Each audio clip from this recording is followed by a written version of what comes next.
Friends welcome back to our channel wealthy life. Wealthy ലൈഫിൻ്റെ ഇന്നത്തെ വീഡിയോയിൽ നമ്മൾ ഇൻഫോ എഡ്ജ് അല്ലെങ്കിൽ നൗക്കരി എന്ന സ്റ്റോക്കിനെ കുറിച്ചാണ് ഡിസ്കസ് ചെയ്യുന്നത്. നൗക്കരി എന്ന സ്റ്റോക്കിൽ ലാസ്റ്റ് 1 മന്തിലെ അബ്സല്യൂട്ട് പെർഫോമൻസ് നമ്മൾ നോക്കുകയാണെങ്കിൽ സ്റ്റോക്കിൽ 20% കറക്ഷൻ കാണാൻ സാധിച്ചു.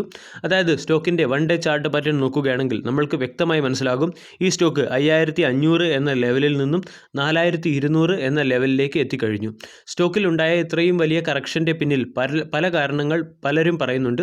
പക്ഷേ അതിൽ ഒരു ജസ്റ്റിസബിൾ റീസണായി എനിക്ക് തോന്നുന്നത് സൊമാറ്റോ റിലേറ്റഡ് ആയിട്ടുള്ള ന്യൂസ് തന്നെയാണ്. അതായത് സൊമാറ്റോ എന്ന കമ്പനിയുടെ IPO റിലേറ്റഡ് ആയിട്ടുള്ള ന്യൂസ് ഫെബ്രുവരി മാസത്തിൽ വന്നപ്പോൾ നൗക്കരി എന്ന സ്റ്റോക്കിൽ നമ്മൾക്കൊരു ഹെവി ബൈയിങ്ങും അതുപോലെ തന്നെ റാലിയും കാണാൻ സാധിച്ചു.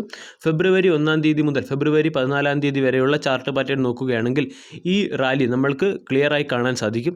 അതിനുശേഷം ഏപ്രിൽ മാസത്തിൽ സൊമാറ്റോയുടെ IPO വരുന്നില്ല, അല്ലെങ്കിൽ സൊമാറ്റോയുടെ ട്രൂ വാല്യൂ അൺലോക്കിംഗ് ഇപ്പോഴൊന്നും നടക്കില്ല എന്നുള്ള ഒരു റെസ്പോൺസ് വരികയും അല്ലെങ്കിൽ എന്നുള്ള ഒരു സീനറിയോ വരികയും ഈ കമ്പനിയുടെ പ്രൊമോട്ടറായ നൗക്കരി എന്ന സ്റ്റോക്കിൻ്റെ സൈഡിൽ നിന്നും മാർക്കറ്റിന് ഇതിനെക്കുറിച്ചുള്ളൊരു ജസ്റ്റിഫിക്കേഷൻ ലഭിക്കാതിരിക്കുകയും ചെയ്ത സാഹചര്യത്തിൽ ഈ സ്റ്റോക്കിൽ നമ്മൾക്ക് വളരെ വലിയ കറക്ഷൻ കാണാൻ സാധിച്ചു.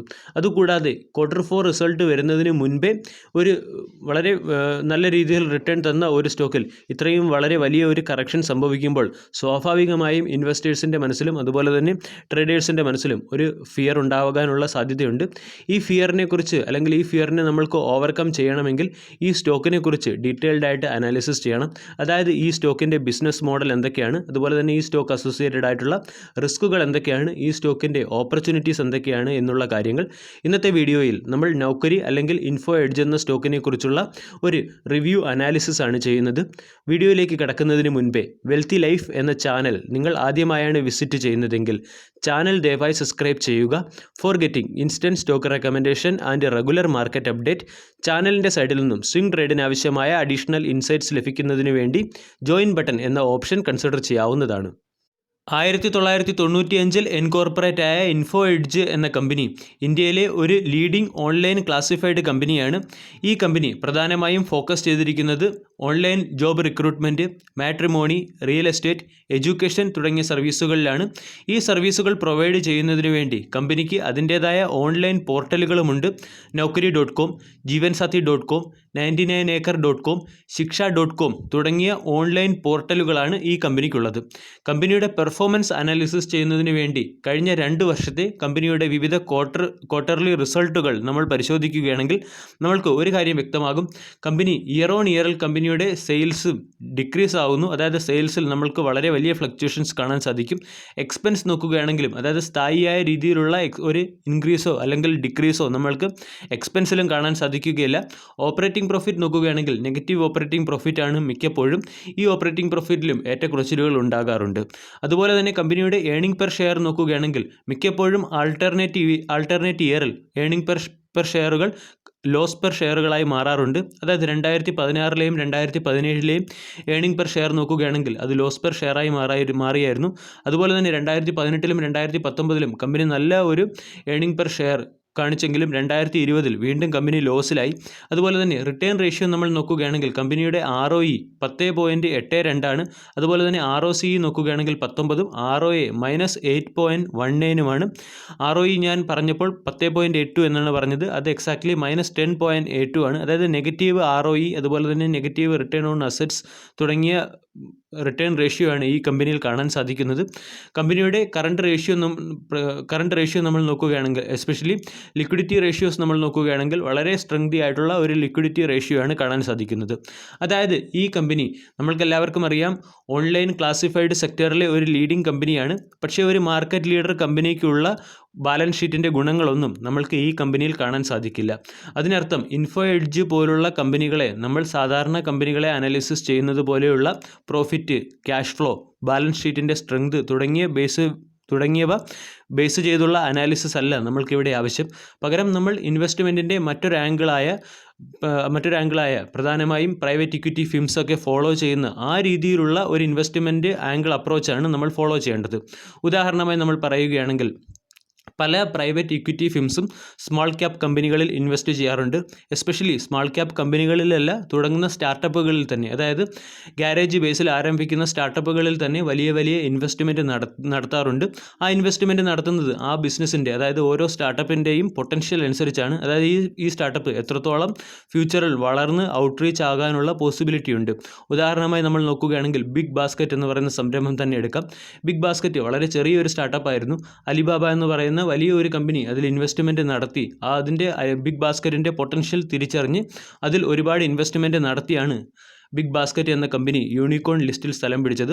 അതുപോലുള്ള ഒരു ഇൻവെസ്റ്റിംഗ് ആംഗിളാണ് നമ്മൾ ഇൻഫോ എഡ്ജ് എന്ന സ്റ്റോക്കിലും ഫോളോ ചെയ്യേണ്ടത്. കാരണം ഇൻഫോ എഡ്ജ് എന്ന കമ്പനിയുടെ തോട്ട് പ്രോസസ്സ് തന്നെ അതിന് മാച്ച് ആകുന്ന രീതിയിലുള്ള ഒരു തോട്ട് പ്രോസസ്സാണ്. അതിനുള്ള ഉദാഹരണം നമ്മൾ നോക്കുകയാണെങ്കിൽ, റീസെൻ്റ്ലി ഞാൻ എൻ്റെ മോർണിംഗ് അപ്ഡേറ്റിൽ തന്നെ കവർ ചെയ്ത ഒരു ന്യൂസായിരുന്നു. TPG global private equity FIMS എന്ന കമ്പനി $5.4 ബില്യൺ സൊമാറ്റോ എന്ന സ്റ്റാർട്ടപ്പിൽ ഇൻവെസ്റ്റ് ചെയ്തു എന്നുള്ള ഒരു ന്യൂസ്. സൊമാറ്റോ എന്ന സ്റ്റാർട്ടപ്പിൻ്റെ 22.17% സ്റ്റേക്ക് ഹോൾഡ് ചെയ്യുന്ന കമ്പനിയാണ് ഇൻഫോ എഡ്ജ്. ആ ഒരു ന്യൂസ് വന്നപ്പോൾ ഇൻഫോ എഡ്ജിൻ്റെ സ്റ്റോക്ക് പ്രൈസിൽ നമ്മൾക്ക് വളരെ വലിയ ഒരു ഫ്ലക്ച്വേഷൻ കാണാൻ സാധിച്ചു. സൊമാറ്റോ കൂടാതെ ഏകദേശം 25ഓളം സ്റ്റാർട്ടപ്പുകളിൽ ഇൻവെസ്റ്റ്മെൻ്റ് ഉള്ള കമ്പനിയാണ് ഇൻഫോ എഡ്ജ് എന്ന കമ്പനി. അതുകൂടാതെ ഇൻഫോ എഡ്ജിൻ്റെ ബിസിനസ്സുകളെക്കുറിച്ച് നമ്മൾ ആൾറെഡി കവർ ചെയ്ത് കഴിഞ്ഞു. അതായത് വിവിധ ഓൺലൈൻ ജോബ് ബിസിനസ്സുകൾ, അതുപോലെ തന്നെ Naukri.com, Matrimony.com, കൂടാതെ മാട്രിമോണി സെക്ടറിലെ ജീവൻസാഥി.com, റിയൽ എസ്റ്റേറ്റ്, എഡ്യൂക്കേഷൻ തുടങ്ങിയ വളരെയധികം ഡിഫറെൻറ്റ് സെക്ടറുകളിൽ വ്യാപിച്ച് കിടക്കുന്ന ഒരു ഓൺലൈൻ ബിസിനസ് അല്ലെങ്കിൽ ഒരു ഓൺലൈൻ ക്ലാസിഫൈഡ് സെക്ടറിലെ കമ്പനിയാണിത്. ഇനി കമ്പനിയുടെ ഏറ്റവും പ്രധാനപ്പെട്ട പ്രത്യേകത, കമ്പനി വളരെ ലൈറ്റ് അസറ്റ് മോഡൽ ബിസിനസ്സാണ്. അതായത് കമ്പനിക്ക് പുതിയ ബിസിനസ്സുകൾ അക്വയർ ചെയ്യാനും അതുപോലെ തന്നെ എക്സിസ്റ്റിംഗ് ബിസിനസ്സുകൾ ട്രാൻസ്ഫോം ചെയ്യുന്നതിനും കമ്പനിക്ക് അത്ര അധികം എഫർട്ട് എടുക്കേണ്ട ആവശ്യമില്ല എന്നുള്ളതാണ് ഏറ്റവും പ്രധാനപ്പെട്ട വസ്തുത. ഇനി നമ്മൾക്ക് ഈ കമ്പനിയുടെ ബാലൻസ് ഷീറ്റ് അത്ര വലിയ സ്ട്രെങ്ത് നമ്മൾക്ക് കാണാൻ സാധിക്കുന്നില്ല എങ്കിലും കമ്പനി അതിൻ്റെ ഷെയർ ഹോൾഡേഴ്സിനെ കൺസിഡർ ചെയ്യുന്ന കമ്പനി തന്നെയാണ്. അതായത് നമ്മൾ കമ്പനിയുടെ ഡിവിഡൻഡ് റെക്കോർഡ് പരിശോധിക്കുകയാണെങ്കിൽ 2019 വർഷത്തിൽ കമ്പനി 3 പ്രാവശ്യം ഡിവിഡൻഡ് നൽകിയിരുന്നു. 2020 ഫെബ്രുവരിയിലും കമ്പനി 35 രൂപ എൻട്രിം ഡിവിഡൻഡായിട്ട് നൽകിയ ഒരു കമ്പനിയാണ്. ഇൻഫോ എഡ്ജ് എന്ന കമ്പനിയുടെ തോട്ട് പ്രോസസ്സ് നമ്മൾക്ക് കൃത്യമായി മനസ്സിലാക്കണമെങ്കിൽ നമ്മൾ ഉറപ്പായിട്ടും സ്റ്റേ ഹംഗ്രി സ്റ്റേ ഫൂളിഷ് എന്ന ബുക്ക് റെഫർ ചെയ്യേണ്ടതുണ്ട്. രശ്മി ബൻസാൽ രചിച്ച സ്റ്റേ ഹംഗ്രി സ്റ്റേ ഫൂളിഷ് എന്ന ബുക്കിൽ ഇൻഫോ എഡ്ജ് എന്ന കമ്പനിയുടെ ഫൗണ്ടറായ സഞ്ജീവ് ബിഗ് ചന്ദാനി എങ്ങനെയാണ് ഇൻഫോ എഡ്ജ് എന്ന കമ്പനി ഡെവലപ്പ് ചെയ്തെടുത്തതും അതുപോലെ തന്നെ കമ്പനിയുടെ ബിസിനസ് പ്രിൻസിപ്പിളിനെ കുറിച്ചും വളരെ കൃത്യമായ ഒരു നരേഷൻ നമ്മൾക്ക് ആ ബുക്കിൽ നിന്ന് ലഭിക്കുന്നതാണ്. അതായത് ആ ബുക്കിൽ നിന്നും എനിക്ക് മനസ്സിലാക്കാൻ കഴിഞ്ഞത്, ഇൻഫോ എഡ്ജ് എന്ന കമ്പനി കൺവെൻഷണൽ കമ്പനികളെ കണക്ക് അതിൻ്റെ പ്രോഫിറ്റ് ബാലൻസ് ഷീറ്റിൽ അക്കുമുലേറ്റ് ചെയ്ത് അല്ലെങ്കിൽ surplus cash reserve ratio maintain ചെയ്തു പോകുന്ന ഒരു കമ്പനിയല്ല. പകരം ആ കമ്പനി അതിൻ്റെ പ്രോഫിറ്റുകളെ പുതിയ പുതിയ സ്റ്റാർട്ടപ്പുകളിലും അതുപോലെ തന്നെ ഇൻവെസ്റ്റ്മെൻറ്റ് ചെയ്ത് ആ സ്റ്റാർട്ടപ്പുകളെ ഗ്ലോബൽ ഔട്ട്റീച്ചിൽ ഉയർത്തി അതിൽ നിന്നും പ്രോഫിറ്റ് നേടുന്ന, അതിൽ നിന്നും എക്സ്പാൻഡ് ആകുന്ന ഒരു മാമത്ത് കമ്പനിയാണ് എന്നാണ് എനിക്ക് മനസ്സിലാക്കാൻ സാധിച്ചത്. അതിനെ സാധൂകരിക്കുന്ന രീതിയിലുള്ള ഇൻവെസ്റ്റ്മെൻറ്റാണ് ഇൻഫോ എഡ്ജ് എന്ന കമ്പനിയുടെ ഇൻവെസ്റ്റ്മെൻറ്റുകൾ പരിശോധിച്ചാലും നമ്മൾക്ക് മനസ്സിലാക്കാൻ കഴിയുന്നത്. അതായത് സൊമാറ്റോ എന്ന് പറയുന്ന ഗ്ലോബൽ സ്റ്റാർട്ടപ്പിൽ ഇൻഫോ എഡ്ജ് എന്ന കമ്പനിക്ക് 22.17% സ്റ്റേക്ക് ഹോൾഡിംഗ്, പോളിസി ബസാറിൽ ഇൻഫോ എഡ്ജ് എന്ന കമ്പനിക്ക് 15.1% സ്റ്റേക്ക് ഹോൾഡിംഗ്, എഡ്യൂക്കേഷണൽ പോർട്ടലായിട്ടുള്ള അഡ എന്ന് പറയുന്ന സ്റ്റാർട്ടപ്പിൽ ഇൻഫോ എഡ്ജ് എന്ന കമ്പനിക്ക് more than 25% സ്റ്റേക്ക് ഹോൾഡിംഗ്. അതുപോലെ തന്നെ ഗ്രോസറി ബിസിനസ്സിലെ ഓൺലൈൻ സ്റ്റാർട്ടപ്പായ ഷോപ്പ് കിരാനയിൽ ഇൻഫോ എഡ്ജിന് 25.36 എന്ന സ്റ്റേക്ക് ഹോൾഡിംഗ്. ഈ സ്റ്റേക്ക് ഹോൾഡിംഗ് എല്ലാം കമ്പനിയുടെ ബിസിനസ് പ്രിൻസിപ്പിളിനെ സാധൂകരിക്കുന്ന രീതിയിലുള്ള ഒരു സ്റ്റേക്ക് ഹോൾഡിംഗ് ആണ്.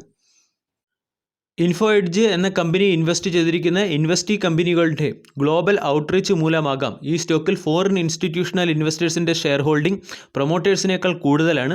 അതായത് ഈ കമ്പനിയിൽ ഫോറിൻ ഇൻസ്റ്റിറ്റ്യൂഷണൽ ഇൻവെസ്റ്റേഴ്സിൻ്റെ ഷെയർ ഹോൾഡിംഗ് 40.54%, പ്രൊമോട്ടേഴ്സിൻ്റേത് 38.47%, ഡൊമസ്റ്റിക് ഇൻസ്റ്റിറ്റ്യൂഷണൽ ഇൻവെസ്റ്റേഴ്സിൻ്റേത് 11.4%, പബ്ലിക് ഇൻവെസ്റ്റ്മെൻറ്റ് 9.48%. ഇയർ ഓൺ ഇയറിൽ ഫോറിൻ ഇൻസ്റ്റിറ്റ്യൂഷണൽ ഇൻവെസ്റ്റേഴ്സിൻ്റെ സ്റ്റേക്ക് ഹോൾഡിംഗ് വർദ്ധിക്കുന്നതായിട്ട് കാണാൻ സാധിക്കും. 2020 ജൂൺ മാസത്തിൽ ഈ കമ്പനിയിൽ ഫോറിൻ ഇൻസ്റ്റിറ്റ്യൂഷണൽ ഇൻവെസ്റ്റേഴ്സിൻ്റെ സ്റ്റേക്ക് ഹോൾഡിംഗ് 37.01%. അവിടെ നിന്നും 2020 സെപ്റ്റംബറിൽ അത് 39.16%, 2020 ഡിസംബറിൽ 40.54% ഉയർന്നിട്ടുണ്ട്. ഡൊമസ്റ്റിക് ഇൻസ്റ്റിറ്റ്യൂഷണൽ ഇൻവെസ്റ്റേഴ്സ് അവരുടെ സ്റ്റേക്ക് ഹോൾഡിംഗ് സ്റ്റാഗ്നൻ്റ് ആയിട്ടാണ് മെയിൻറ്റെയിൻ ചെയ്തിരിക്കുന്നത്. പ്രൊമോട്ടേഴ്സ് ക്വാർട്ടർ ടു ക്വാർട്ടറിൽ അവരുടെ സ്റ്റേക്ക് ഹോൾഡിംഗ് ഡിക്ലൈൻ ചെയ്തുകൊണ്ട് വരികയാണ്. അതായത് ജൂൺ 2020 ഈ കമ്പനിയുടെ സ്റ്റേക്ക് ഹോൾഡിംഗ്, പ്രൊമോട്ടേഴ്സിൻ്റെ സ്റ്റേക്ക് ഹോൾഡിംഗ് 40.37%. അവിടെ നിന്നും അത് ഡിക്ലൈൻ ചെയ്ത് 38.47%. അതുപോലെ തന്നെ 2020 ഡിസംബറിൽ അത് 38.47% മെയിൻറ്റെയിൻ ചെയ്യുകയും ചെയ്തിട്ടുണ്ട്. ഇനി ഒരു കമ്പനിയിൽ ഫോറിൻ ഇൻസ്റ്റിറ്റ്യൂഷണൽ ഇൻവെസ്റ്റേഴ്സിൻ്റെ സ്റ്റേക്ക് ഹോൾഡിംഗ് പ്രൊമോട്ടേഴ്സിനേക്കാൾ കൂടുന്നത് അത്ര ശുഭകരമായ ഒരു വാർത്തയല്ല. അതിനുള്ള പ്രധാനപ്പെട്ട കാരണം, അതായത് നമ്മൾക്കെല്ലാവർക്കും അറിയാം, ഫോറിൻ ഇൻസ്റ്റിറ്റ്യൂഷണൽ ഇൻവെസ്റ്റേഴ്സ് ഇന്ത്യ പോലുള്ള എമർജിംഗ് മാർക്കറ്റുകളിൽ നിന്നും ഹ്യൂജ് ഇൻവെസ്റ്റ്മെൻറ്റ് വിഡ്രോ ചെയ്യുന്ന സമയത്ത് ഈ സ്റ്റോക്കിൽ വളരെ വലിയ ഡിപ്പുകൾ അല്ലെങ്കിൽ ഫോൾ സംഭവിക്കാനുള്ള സാധ്യതയുണ്ട്. പക്ഷേ ഫോറിൻ ഇൻസ്റ്റിറ്റ്യൂഷണൽ ഇൻവെസ്റ്റേഴ്സ് ഡേറ്റ നമ്മൾ പരിശോധിക്കുകയാണെങ്കിൽ 2020 മാർച്ച് മുതലുള്ള ഡേറ്റ നമ്മൾ പരിശോധിക്കുകയാണെങ്കിൽ ഇന്ത്യൻ മാർക്കറ്റിൽ, അതായത് ഇന്ത്യയുടെ ഇൻഡെക്സുകളെല്ലാം ഇത്രയും ഹയർ ലെവൽ എത്താനുള്ള പ്രധാനപ്പെട്ട കാരണവും ഫോറിൻ ഇൻസ്റ്റിറ്റ്യൂഷണൽ ഇൻവെസ്റ്റേഴ്സിൻ്റെ ഇൻവെസ്റ്റ്മെൻ്റ് ആണ്. ഇത് ഈ കമ്പനിയുടെ ഒരുപോലുള്ള ഗുണവും ദോഷവശവുമാണ്. ഇനി ഈ സ്റ്റോക്ക് റിലേറ്റഡ് ആയിട്ടുള്ള മറ്റൊരു പ്രധാനപ്പെട്ട അപ്ഡേറ്റ് നമ്മൾ നോക്കുകയാണെങ്കിൽ സ്റ്റോക്കിൻ്റെ PE തന്നെയാണ്. അതായത് ഓൺലൈൻ ക്ലാസിഫൈഡ് സെക്ടറിലെ മറ്റ് കമ്പനികളായ ജസ്റ്റ് ഡയൽ, ഇന്ത്യ മാർട്ട് എന്നീ കമ്പനികളുമായി കമ്പയർ ചെയ്യുമ്പോൾ ഈ കമ്പനിയുടെ PE റേഷ്യോ വളരെ കൂടുതലാണ്. അതുപോലെ തന്നെ കമ്പനിയുടെ മാർക്കറ്റ് ക്യാപ്പ് നമ്മൾ പരിശോധിക്കുകയാണെങ്കിൽ 54,901 കോടി രൂപയുടെ മാർക്കറ്റ് ക്യാപ്പാണ് ഈ കമ്പനിക്കുള്ളത്. സെക്ടറിൻ്റെ PEയേക്കാൾ വളരെ ഉയർന്ന രീതിയിലുള്ള ഫ്ലക്ച്വേറ്റിംഗ് ആയിട്ടുള്ള ഒരു PE ആണ് ഈ കമ്പനിയിൽ നമ്മൾക്ക് കാണാൻ സാധിക്കുന്നത്. ഗ്രോത്ത് ഓറിയൻറ്റഡ് കമ്പനിയാണ്. ഡിവിഡൻഡ് ഈൽഡ് നോക്കുകയാണെങ്കിൽ 0.14% കമ്പനിയുടെ ഡിവിഡൻഡ് ഈൽഡ്. ഇനി സ്റ്റോക്കിൻ്റെ പെർഫോമൻസ് അനാലിസിസിലേക്ക് വരികയാണെങ്കിൽ ഈ സ്റ്റോക്കിൽ ലാസ്റ്റ് 6 മന്തിൽ 18.32% റിട്ടേൺ തന്നത്. 1 ഇയറിൽ ഈ സ്റ്റോക്ക് പൈസ ഡബിൾ ചെയ്ത സ്റ്റോക്കാണ്. അതായത് ഏകദേശം 111.99%. 2 ഇയറിലെ റിട്ടേൺ നോക്കുകയാണെങ്കിൽ 133%. 3 ഇയറിലെ റിട്ടേൺ നോക്കുകയാണെങ്കിൽ 265%. അതുപോലെ തന്നെ 4 ഇയറിലെ റിട്ടേൺ നോക്കുകയാണെങ്കിൽ 433%. 10 ഇയറിലെ റിട്ടേൺ നോക്കുകയാണെങ്കിൽ 1191%. റീസെൻറ്റ് നിയറസ്റ്റ് പെർഫോമൻസ് അനാലിസിസ് നോക്കുകയാണെങ്കിൽ 3 മന്തിൽ ഈ സ്റ്റോക്ക് 10%ഓളം കറക്റ്റഡ് ആയിട്ടുണ്ട്. 1 മന്തിൽ ഈ സ്റ്റോക്ക് നിയർലി 13%ഓളം കറക്ഷനാണ് ഈ സ്റ്റോക്കിൽ സംഭവിച്ചിരിക്കുന്നത്. സ്റ്റോക്കിൻ്റെ ഇൻവെസ്റ്റിംഗ് ഓപ്പർച്യൂണിറ്റിയിലേക്ക് വരാം. ഇൻഫോ എഡ്ജ് എന്ന സ്റ്റോക്കിലെ ഇൻവെസ്റ്റിംഗ് ഓപ്പർച്യൂണിറ്റി പരിശോധിക്കുന്നതിന് വേണ്ടി സ്റ്റോക്കിൻ്റെ ടെക്നിക്കൽ അനാലിസിസിലേക്ക് വരാം. സ്റ്റോക്കിൽ നല്ല ഒരു ബിയറിഷ് ട്രെൻഡാണ് ഇപ്പോൾ കാണുന്നത്. സ്റ്റോക്ക് അതിൻ്റെ 50-ഡേ എക്സ്പോണൻഷ്യൽ മൂവിംഗ് ആവറേജ് റേഞ്ചിൽ നിന്നും 200-ഡേ എക്സ്പോണൻഷ്യൽ മൂവിംഗ് ആവറേജ് റേഞ്ചിലേക്ക് മൂവ് ചെയ്തുകൊണ്ടിരിക്കുകയാണ്.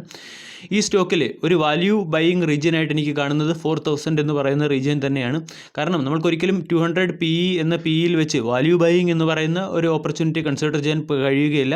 അതുകൊണ്ടാണ് ഞാൻ ആദ്യം തന്നെ ഈ സ്റ്റോക്കിലേക്കുള്ള പർട്ടിക്കുലർ ഇൻവെസ്റ്റിംഗ് ആംഗിളിനെ കുറിച്ച് കൃത്യമായി പറഞ്ഞത്. ഇനി 4000 എന്ന് പറയുന്ന റേഞ്ച് നമ്മൾക്ക് കൺസിഡർ ചെയ്യാവുന്ന അല്ലെങ്കിൽ പരിഗണിക്കാവുന്ന ഒരു ഇൻവെസ്റ്റ്മെൻറ്റ് റേഞ്ച് തന്നെയാണ്. ഇനി ഇപ്പോൾ ഈ സ്റ്റോക്കിൽ ഇൻവെസ്റ്റ് ചെയ്യണം എന്ന ആഗ്രഹമുള്ളവരെയും ഞാൻ നിരാശപ്പെടുത്തുന്നില്ല. കാരണം 4200 എന്ന് പറയുന്ന റേഞ്ചും നമ്മൾക്ക് കൺസിഡറബിൾ ആയിട്ടുള്ള റേഞ്ച് തന്നെയാണ്.